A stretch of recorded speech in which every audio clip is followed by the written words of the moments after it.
നമസ്തേ. ആദിത്യന്റെ ഒരു അകന്ന ബന്ധു കൂടിയാണെന്ന് ഇവനിപ്പോ പറഞ്ഞപ്പോഴാണ് അറിഞ്ഞത്. തന്നെ കൊണ്ട് അധികം പണികൾ ചെയ്യിക്കണ്ട എന്ന റെക്കമെൻഡുമായിട്ട് വന്നിരിക്കുകയാണ് ഇയാൾ. മാനേജർ ഒരു കാര്യം പറഞ്ഞാൽ കേൾക്കാതിരിക്കാൻ പറ്റില്ല. അതുകൊണ്ട് ഇന്നു മുതൽ തറവാടിനുള്ളിലെ കാര്യങ്ങൾ ശ്രദ്ധിച്ചാൽ മതി. എന്താടോ പോരെ?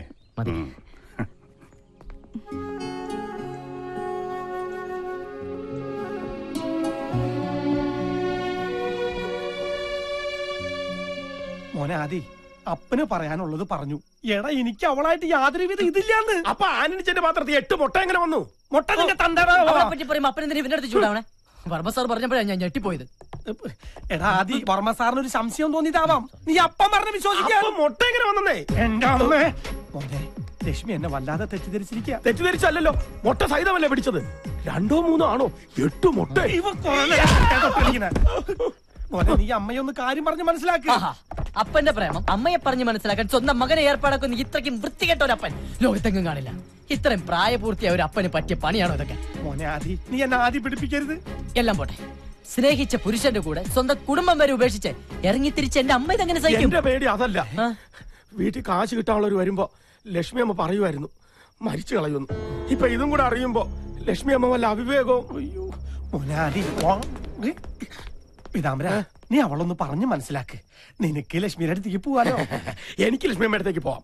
കാരണം ഞാൻ അവരുടെ മോനാണല്ലോ. ഞാനിവിടെ കാലുകുത്തിയ അപ്പം മുതൽ നിങ്ങളെല്ലാം കൂടെ എന്നെ ഊമയാക്കില്ലേ. ഇനിയിപ്പൊ ഞാൻ അവിടെ ചെന്ന് എന്ത് പറയാൻ? 8 മുട്ടയും തിന്നിട്ട് എന്നെ പൊട്ടനാക്കുന്നു. അമ്പട പൊട്ടാ. ഇനി ഇച്ചിരി പാട്ട് കേൾക്കാം.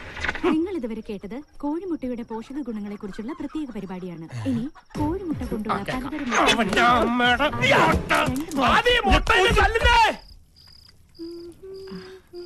അയ്യോ, ഇതൊക്കെ ഞാൻ ഒറ്റയ്ക്ക് ചെയ്തോളാം ചേച്ചി. ഞാനൊന്ന് നടുനിവർത്തണമെങ്കിൽ പാതിരാ കഴിയും. കുഴപ്പമില്ല. ഒന്ന് വേഗം പോയി കുളിച്ചിട്ട് വാടി. പെണ്ണിന്റെ കാര്യം.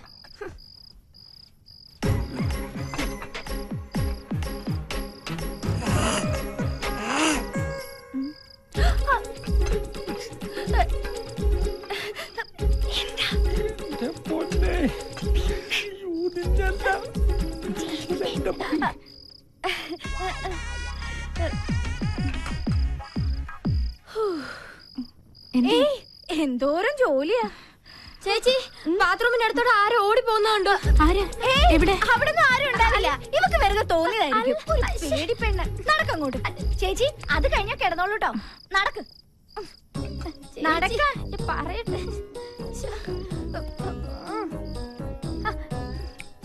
ഇവിടെ എങ്ങും ആരും ഇല്ലെന്ന്. അങ്ങോട്ട് കുളിച്ചേ പറയട്ടെ. കുളിക്കണ്ടതാ ഒരു കാര്യം.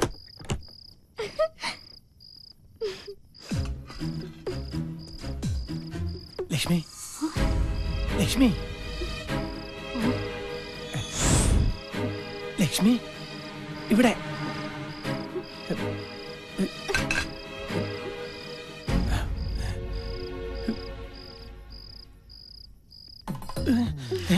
വർമ്മ സാറ് പറഞ്ഞപ്പോഴേ എനിക്കറിയായിരുന്നു ഇന്ന് രാത്രി എന്നെ കാണാൻ വരുമെന്ന്. നീയും വർമ്മ സാറും കൂടി എന്നെ വറുത്ത് പിന്നടി കൊണ്ടാറാണ് ഞാൻ.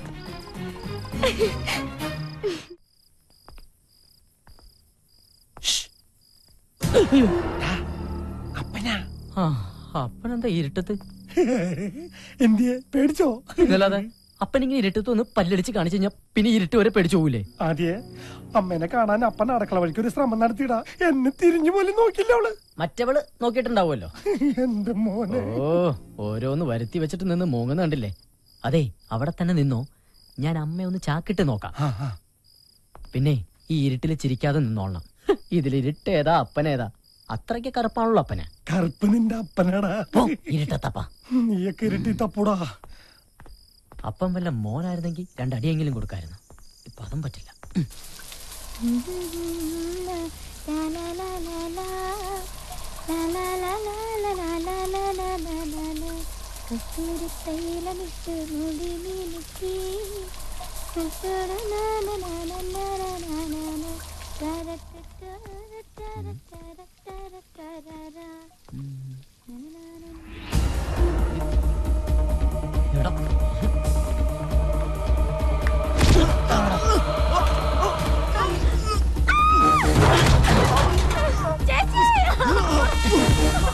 പിള്ളേര് കുളിക്കുന്നത് അതില് പുറത്ത് തള്ളണം.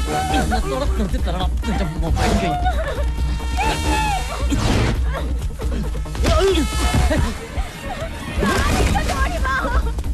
നിക്കടാ.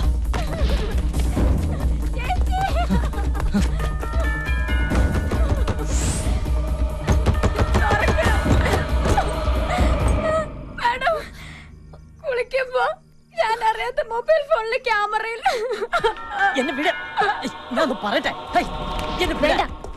ഒന്നും പറയണ്ട.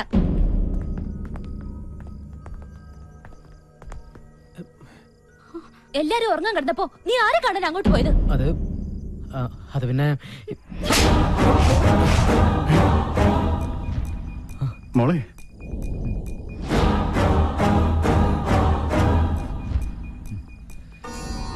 മാഡം, ഈ സാർ അല്ല, അവനാ ആ തോട്ടം നനയ്ക്കുന്ന പയ്യൻ.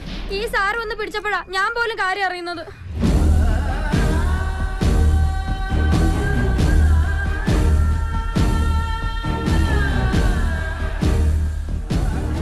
സാറേ, പിഴച്ച വഴിക്കൊന്നും പോവില്ലെന്ന് ആന്റണിക്ക് ഉറപ്പുള്ളതുകൊണ്ടാ ഞാൻ ആദ്യം സാറിനെ പരിചയപ്പെടുത്തിയത്. സാറിന്റെ മകൾ ഇവിടുത്തെ രാജകുമാരിയാണെങ്കിൽ ഈ നിൽക്കുന്നത് ഞങ്ങളുടെ രാജകുമാരനാ.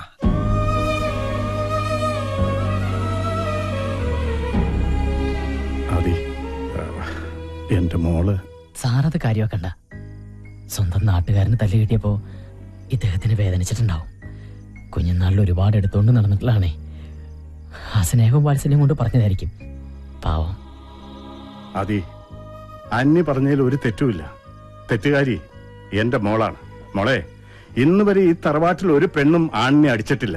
മോള് ആദിയോട് മാപ്പ് പറയാൻ. മാപ്പ് പറയാനുള്ള തെറ്റൊന്നും സാറിന്റെ മകള് ചെയ്തിട്ടില്ല. ഇങ്ങനെ ഒരു സാഹചര്യത്തിൽ കണ്ടാൽ ആരായാലും തല്ലിപ്പോവും. പിന്നെ മേഡത്തിന് അറിയാതെ പറ്റിപ്പോയൊരബദ്ധം. ഞാനത് ക്ഷമിച്ചിരിക്കുന്നു. അബദ്ധം പറ്റിയവരോട് ക്ഷമിക്കുന്നിടത്താണ് നമ്മുടെ മനസ്സിന്റെ മഹത്വം നമ്മളെ കാണിക്കേണ്ടത്. Good night.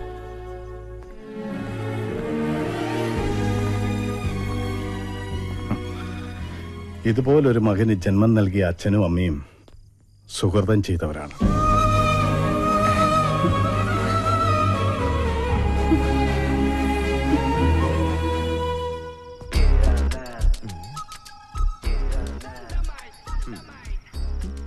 ബ്ലൂടൂത്ത് ഓണായി. ഈശ്വര, സാധനം കിട്ടണമേ.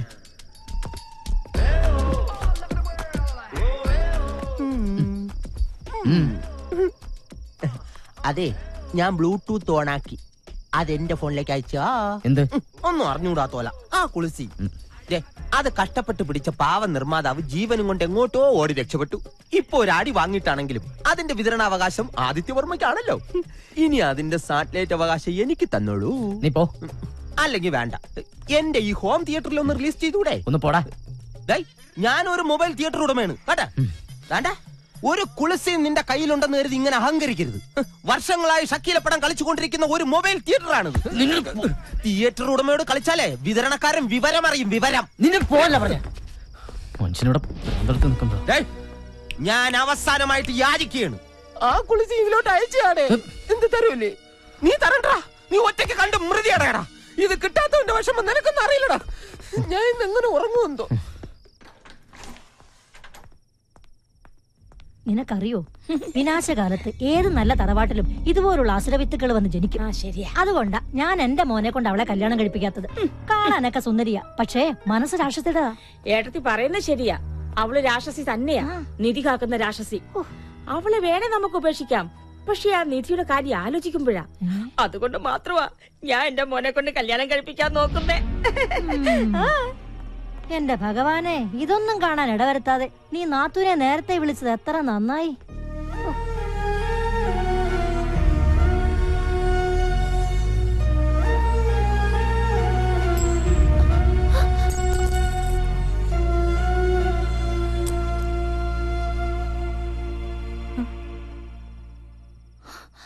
ഒരമ്മയുടെ മനസ്സറിയാൻ ഇങ്ങനെയുള്ള പരീക്ഷണങ്ങളൊക്കെ വേണോ?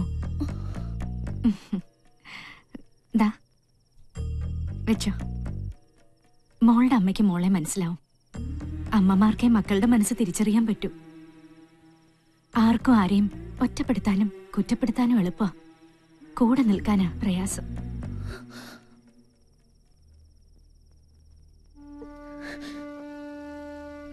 പറയണത് ഇഷ്ടമാവുന്നില്ലെങ്കിൽ ഞാൻ പോവാം. എനിക്കെന്തോ കുട്ടിയെ ഓർത്തിട്ട് കിടന്നുറങ്ങാൻ തോന്നിയില്ല. നമ്മുടെ കണ്ണു നിറയുമ്പോ സ്നേഹത്തോടെ കണ്ണീര് തുടച്ചു തരാൻ ഒരാളുണ്ടെങ്കിൽ കണ്ണു നിറഞ്ഞതിന്റെ കാരണം നമ്മൾ മറന്നുപോകും. പക്ഷെ അങ്ങനെ ഒരാളില്ലെങ്കിൽ അത് വല്ലാത്തൊരു ഒറ്റപ്പെടല.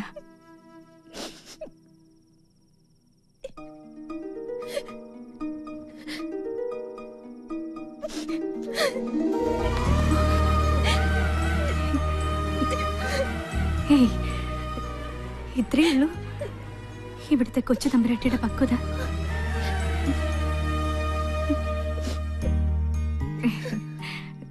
സമയം കുറേയായി, മോള് കിടന്നു.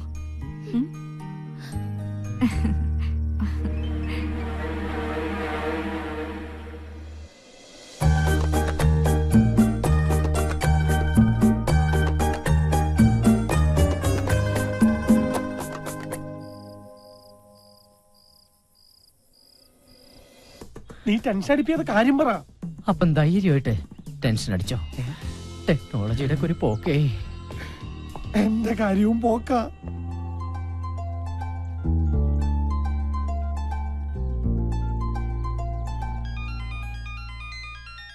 ആ, ഈ വിളി പ്രതീക്ഷിച്ച് ഞാൻ എത്ര നേരമായി കാത്തിരിക്കുന്നു എന്റെ മോളെ. പറയും മാഡം.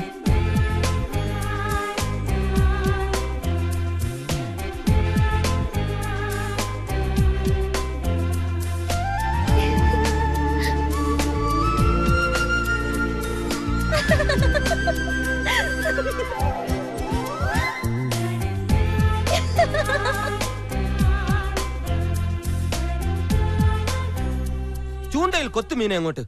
ഈ മീങ്ങൾക്കൊന്നും ഒരു നാണമില്ല. അതങ്ങനെ കുളിസിയും കണ്ട് വളരുന്ന മീങ്ങളല്ലേ? പത്രമൊക്കെ പിന്നെ വായിക്കാം. എന്റെ കൂടെ ഒന്ന് വന്നേ. എന്താ? ഞാൻ വേറിട്ടൊരു കാഴ്ച കാണിച്ചു തരാം. ഒന്ന് വാ. വേറിട്ട് കാഴ്ചയോ? ഇനിയിപ്പോ കുളിസിയിലെങ്ങാനും ആണോ? ഏയ്, അതിപ്പോ അമ്മാവനെ കൊണ്ടുപോയി കാണിക്കൂ. എന്തായാലും ഇവിടെ കിടക്കട്ടെ, ഞാൻ നോക്കിയിട്ട് വരാം.